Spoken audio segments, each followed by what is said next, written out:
Welcome back to The Critique. Today we're looking at a script for a YouTube video called All Ice Creams Explained in 6 Minutes. Right, it's a super fast-paced tour of 10 different frozen desserts, from Italy's gelato to Japan's kakigori. So let's jump right in. The first thing that really jumped out at me is that the script currently functions as a kind of disconnected listicle. And I think grouping the desserts differently could build a much stronger narrative. I completely agree. Reading it, it felt a bit like, spinning a globe and just pointing a finger.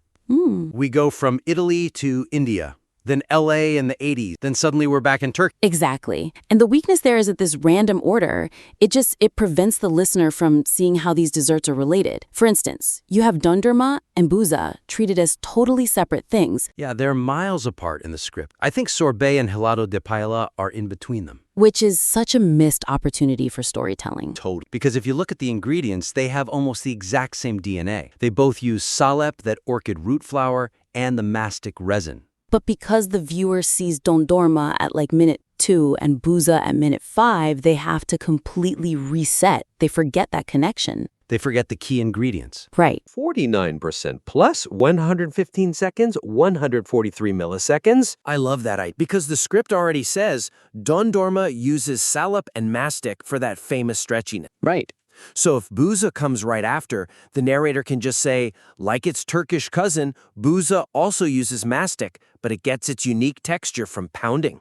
And boom, you've highlighted the shared heritage, but you've also isolated the one thing that makes it different, the pounding. It's not a list anymore. It's a family tree. It's a story. So building on that, what if we also looked at it from a texture angle? I'm thinking about the ice-based desserts. You mean like a shaved ice cluster? Exactly. You've got kakigori from Japan and helado de paella from Ecuador. Okay, so at first glance, those seem completely unrelated. One's Asian, one's South American. But the script itself gives us the clue. It mentions kakigori is about aristocrats scraping mountain ice, and helado de paella is about spinning a bronze pail in ice and salts. I see where you're going. You group them because they're both about manipulating the ice crystals direct, not churning a custard. Yes, you can contrast the ancient Japanese art of shaving ice into snow with the Ecuadorian method of hand spinning it to get that crystalline texture. It becomes a segment about the art of frozen water or something. It shows two different cultures solving the exact same problem, how to make ice delicious with totally different mechanics. It's much stronger. Yeah, I like that. And okay, finally on this point, what about the Italian evolution? Oh, that's a big one. Right now we've got gelato at the top, semifreddo at the very end, and spaghetti ice stuck somewhere in the middle. Which is it's so disjointed, especially since spaghetti ice was literally invented by an Italian gelato maker in Germany. Using gelato! Yeah, you can't really separate the invention from the inventor's roots like that. So, simple fix. Put them in a sequence. Start with the Renaissance origins of gelato, Bernardo Bontalenti. Then move to the 19th century home-cook version, semifreddo, which, as the script says, needs no machine. And you end with that playful 1969 invention, spaghetti ice. And just like that, it's not a list of ingredients, it's a history lesson. It shows the whole lineage from a fancy court dessert to something you can make in your kitchen to a novelty item in a shop. It really respects the viewer's intelligence. It shows the cuisine evolving. Okay, that feels much clearer.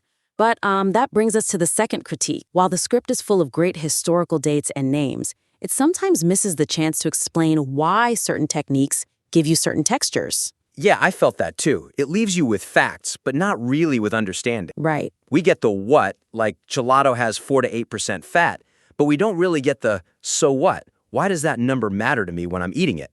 And that's the weakness. The technical details aren't connected to the sensory experience. The script mentions salep or sweet rice flour, but it doesn't really describe the impact on mouthfeel in a visceral way. Exactly. It says gelato is served warmer than American ice cream. That's a data.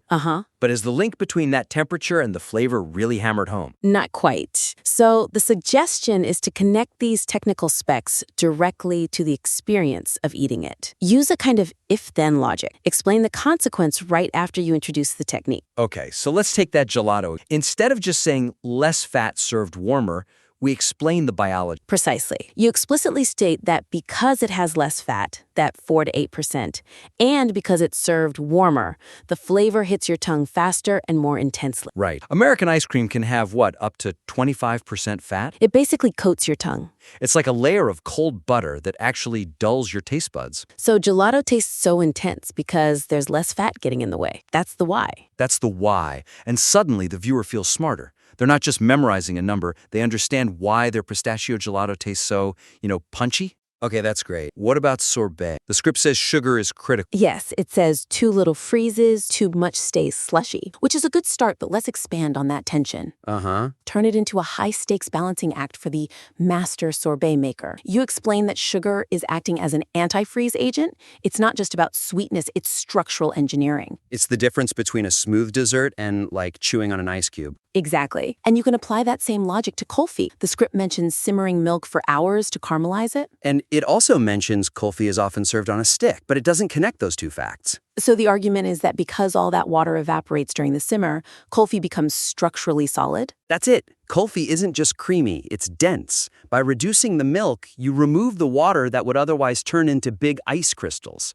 That's why you can eat it off a stick without it dripping everywhere like a normal popsicle. It's a solid that can stand up to the heat in India. Yes, it turns a cooking step into a climatic necessity. That's a really great way to strengthen the why. Now, speaking of environment, this is a video script. It is. Visuals are king. And I'm noticing a lot of the language is a little dusty. Dusty is a good word for it. Which leads us to our third point. As a script for a video, it relies too heavily on static historical facts and needs more visual, active language to drive the imagery. Yeah, I saw a lot of phrases like dates back to the Mughal Empire or emerged in Italian cuisine. They're passive. They describe history, but they don't paint a picture of anyone doing anything. And that's the weakness. It reads more like an encyclopedia entry than a screenplay. So the suggestion is to really focus on the theatrics and the physicality that are already hinted at in the text. Use those unique serving methods as visual hooks to keep people watching. Okay, let's look at Helado de Paila again. The script says it's been made the same way for 200 years. That's fine. It's a nice fact. But the real story is the person making the effort. Exactly. Instead of starting with the history, start with the physical exertion. Describe the serious arm strength required. The script says they paddle the mixture in a bronze pail set in ice and salt. So we want to see the sweat on their brow, hear the scraping in the bronze bowl. Yes. Create an image of the maker literally battling the elements to forge this silky texture. It turns a history lesson into a sports event. It's active. It moves. I love that. And spaghetti ice, that feels like a visual gift the script is sort of underplaying. Completely. You have to lean into the visual deception. The script says it looks like pasta.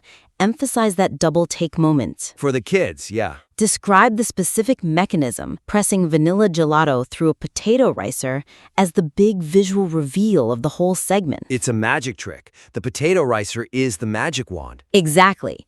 The script needs to describe the strands coming out. And for mochi ice cream, you have to highlight that contrast in textures as a visual event. The script mentions Francis Hashimoto in the 1980s, which is a great detail. Visually, describe the pounded, sticky elastic dough being wrapped around that perfectly frozen ball of ice cream. It's engineering meets cooking. You have this room temperature squishy dough meeting rock-hard American ice cream. It's a collision. Describing that wrap moment is so much more engaging than just saying when it was invented. It's tactile. You can almost feel it just from the description. Okay, so we're making the script more sticky for the viewer. But there's one last thing that might make them bounce off. The terminology? The terminology. So our last point is about balancing detail with accessibility. The script sometimes uses specialized terms without enough context for a general audience. It could alienate people who aren't food historians. I definitely felt this with salep and mastic. The scripture says the secret ingredients are salep and mastic. And I'm thinking, okay, but what does that actually mean for my mouth? Right, and that's the weakness. These terms, orchid root flour, resin, are thrown out really fast. The suggestion is to briefly contextualize these obscure ingredients with relatable analogies to anchor the new information. So for dondorma, when we mention salep and mastic, we don't just call them thickeners. No, frame them as the cement of the dessert world. Quickly add that these are the things that make the ice cream tough enough to eat with a knife and fork. That's a great hook, because resin makes me think of, I don't know, tree sap or violins. Exactly. You explain it acts like glue, holding the ice cream together against the heat. It turns a foreign ingredient into a functional tool the viewer gets immediately. That makes sense. What about semifreddo? The translation of the name could be a little confusing. Perfect example. The script says it means half cold. But that feels contradictory, doesn't it? It's a frozen dessert. Half cold sounds like it's lukewarm. Right, like somebody left it on the counter too long. Is it melted? So you just clarify that half cold refers to the texture, soft and mousse-like, not the actual temperature. Explain that because of all the air whipped into it, it doesn't freeze solid. So it's half cold to the touch, not on a thermometer. That's a really crucial distinction.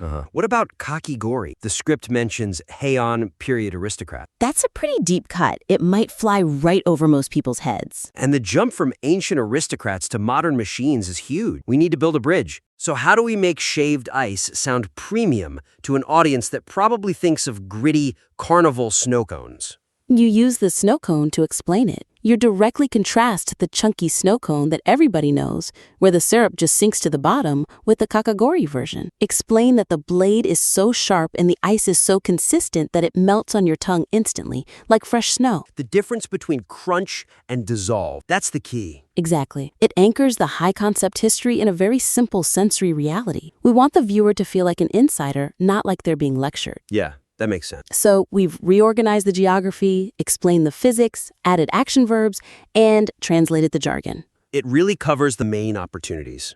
It transforms the script from a lecture into a journey. Okay, let's recap. Our critique focused on restructuring the listicle into thematic clusters, texture, region, and history to improve the narrative flow. We also talked about deepening the explanation of why specific techniques work, like the science of sugar and fat, and using more active visual language for the video format. It's all about turning a list of facts into a story of human innovation. Here is the actionable summary. Number 1, reorder the script. Group Dondorma and Buza, group kakigori and gelato de paella, and group the Italian desserts to show their evolution. Let the chemistry tell the story, not just the map. Number 2, add because statements. Make sure every technical fact, like the low fat and gelato, is followed by its sensory result. Tell us why it matters to our tongue. If you give a number, give a feeling. And number 3, visual verbs. Rewrite your descriptions to focus on the action, the pounding, the stretching, the scraping, the pressing. Make the viewer feel the effort. Show us the sweat.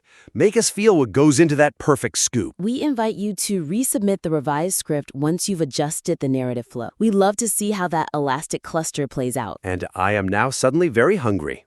Until next time, keep refining your work.